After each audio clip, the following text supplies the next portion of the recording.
Bien-aimé, écoute, celui qui est en Christ montera au ciel. Crois seulement en Christ, tu monteras au ciel. Lisons. Jean chapitre 17, le verset 12. La Bible dit ceci. Lorsque j'étais avec eux dans le monde, je les gardais en ton nom. J'ai gardé ceux que tu m'as donnés, et aucun d'eux ne s'est perdu, sinon les fils de la perdition, afin que l'écriture fût accomplie. Bien-aimé, il s'agit de Jésus-Christ quand il était à la croix. C'est lui qui a le salut. Personne ne peut arracher son salut. Mais il a ajouté ceci, sauf les fils de la perdition. Qui est le fils de la perdiction? Pour ce temps-là, c'était Judas, le fils de la perdition. C'est lui qui est dans l'arche. Même s'il trébuche pendant qu'il marche dans l'arche, il ne peut pas tomber dehors, mais il va tomber dans l'arche. Pour dire, toi qui as le salut, tu ne peux pas perdre ton salut, même si tu tombes dans le péché. Tu ne perdras pas le salut parce que tu vas te repentir et tu vas laisser ce péché. Bien-aimé, celui qui est dans l'arche finit toujours les voyages jusqu'à ce qu'il sera à destination. Le salut, c'est quoi? Le salut, en un mot, c'est une adoption. Parce que Christ, quand il est venu adopter les enfants qui n'étaient pas des enfants de Dieu, mais plutôt les créatures de Dieu.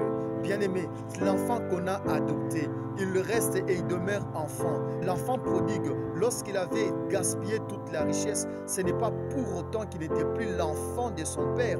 Quand il est revenu à son père, il est resté, il est demeuré le fils à son père, malgré qu'il était loin de son père.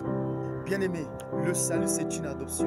Dieu nous a adoptés. Il est devenu notre nouveau père. Bien-aimé, quand est-ce qu'un enfant désiste à être le fils de celui qu'il a adopté?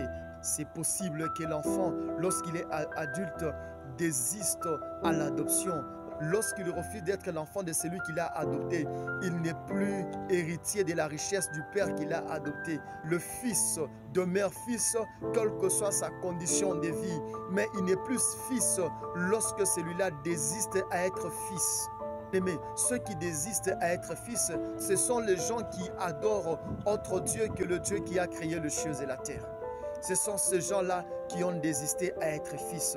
Et ces gens-là ne sont plus les fils de Dieu, mais plutôt les fils du diable. Le fils du diable, ce sont ces gens-là qui ont refusé le salut, qui ont jeté le salut. On ne peut pas t'arracher le salut, mais c'est de toi-même qui refuses le salut parce que tu as désisté, tu as refusé d'être un fils de Dieu, mais plutôt un fils du diable. Quand tu refuses d'être un fils de Dieu, lorsque on adore autre chose que Dieu, lorsqu'on adore autre esprit que Dieu, on devient fils du diable. Là, on perd notre salut. On perd notre salut lorsqu'on adore autre chose que Dieu.